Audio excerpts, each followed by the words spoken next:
keutamaannya sudah, pengertiannya sudah. Nah, sekarang ahkamul i'tikafi arba'ah. Hukum i'tikaf ada 4. Nah, ini ibu-ibu harus hafal, harus paham ini. Hukum i'tikaf ada 4.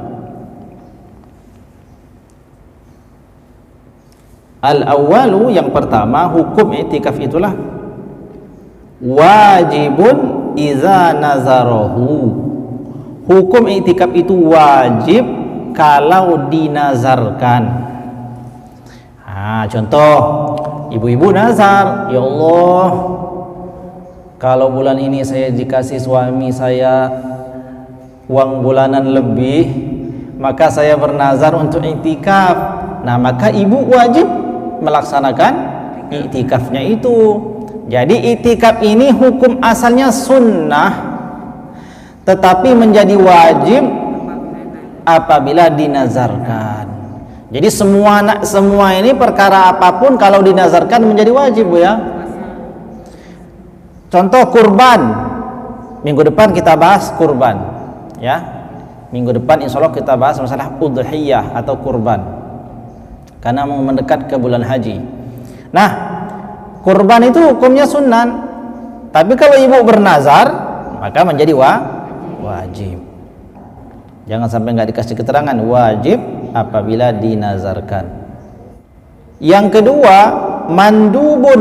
Yang kedua, sunnah. Jadi ibu-ibu kalau baca kitab fikih ada menemukan 2 istilah, mandub, sunnah. Itu artinya sama. Mandubun itu bahasa lain daripada sunnah. Jadi kalau hukumnya apa? Mandub, sunnah artinya. Hukumnya apa? Sunnah. Hukumnya apa? Mandub. Berantem dua-duanya. Mandub, sunnah, mandub, sunnah. Hukumnya apa ini? Mandub. Yang satu bukan. Apa? Sunnah. Berantem mereka. Sampai datang seorang guru. Kenapa berantem? Karena berdebat masalah hukum daripada i'tikaf. Yang satu bilang sunnah, yang satu bilang mandub. Kata gurunya sama katanya. Ya, sami maun. Gugoh gawuh. Yang kedua, hukum i'tikaf mandub atau sunnah, wa huwal aslu fihi, dan ini adalah hukum asalnya, Jadi asal hukumnya adalah sunnah. Wa fi ramadhana, dan adapun di bulan Ramadan, wal ashril awakhir minhu akadun, adapun di 10 hari yang terakhir bulan Ramadan lebih dikuatkan lagi kesunnahannya. Yang ketiga, hukum i'tikaf yang ketiga adalah makruh hukum i'tikaf apabila wa huwa i'tikaful mar'ati, yakni i'tikafnya seorang perempuan bi izni zaujiha, dengan izin suami.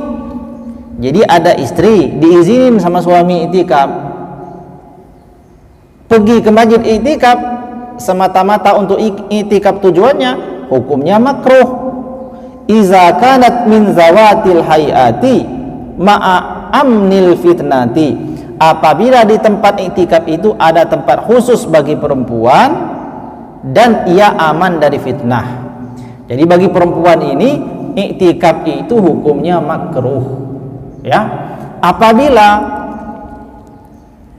suami udah ngizinin, ya, suaminya ngizinin, tempatnya aman dari fitnah, artinya di wilayah yang aman, maka dalam keadaan seperti itu bagi perempuan makruh, ya, makruh i'tikaf.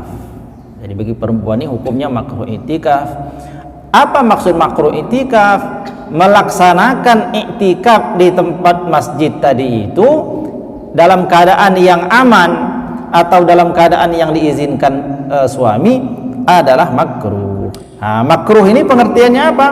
Perkara yang apabila ditinggalkan mendapatkan pahala, apabila dilakukan tidak berdosa. Nah, jadi maknanya itu kalau ada 2 pilihan tempat i'tikaf, maka perempuan ini i'tikaf di tempat masing-masing, itu yang lebih utama apabila ia mampu mengamalkan amalan i'tikaf.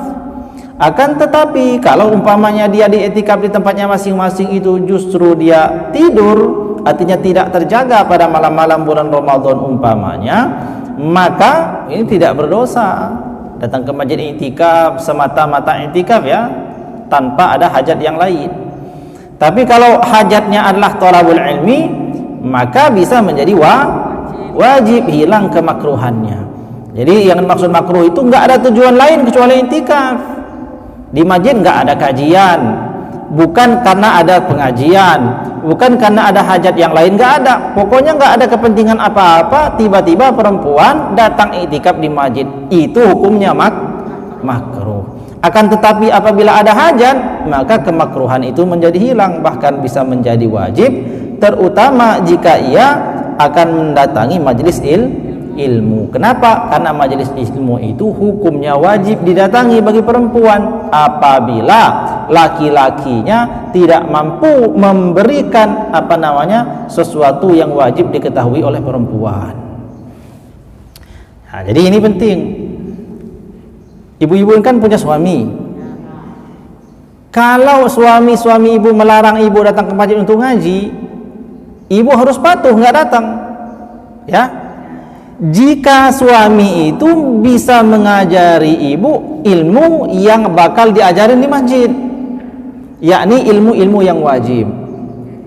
Tapi kalau suaminya tidak memiliki itu, maka seorang istri diperbolehkan melanggar larangan suaminya mendatangi majelis ilmu. Kenapa? Karena tidak tersedia kewajiban itu di rumah.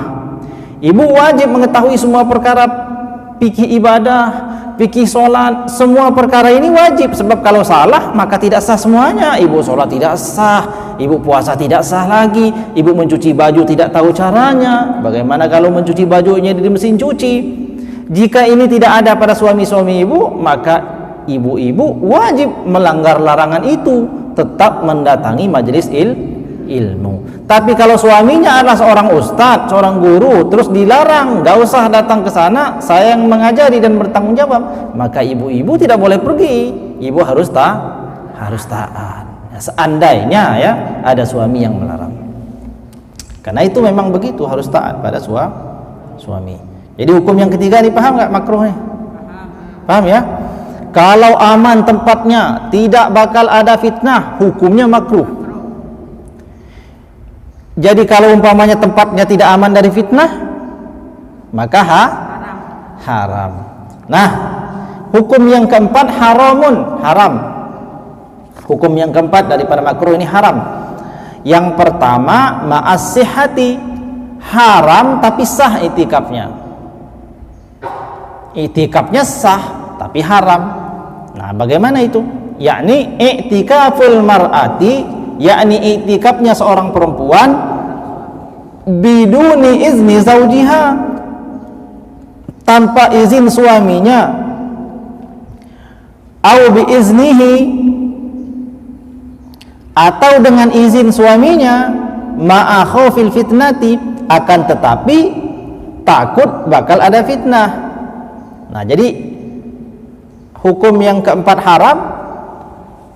Seperti apa ini haramnya yang masuk dalam kategori haram? Yakni iktikafnya seorang perempuan tanpa izin daripada suaminya.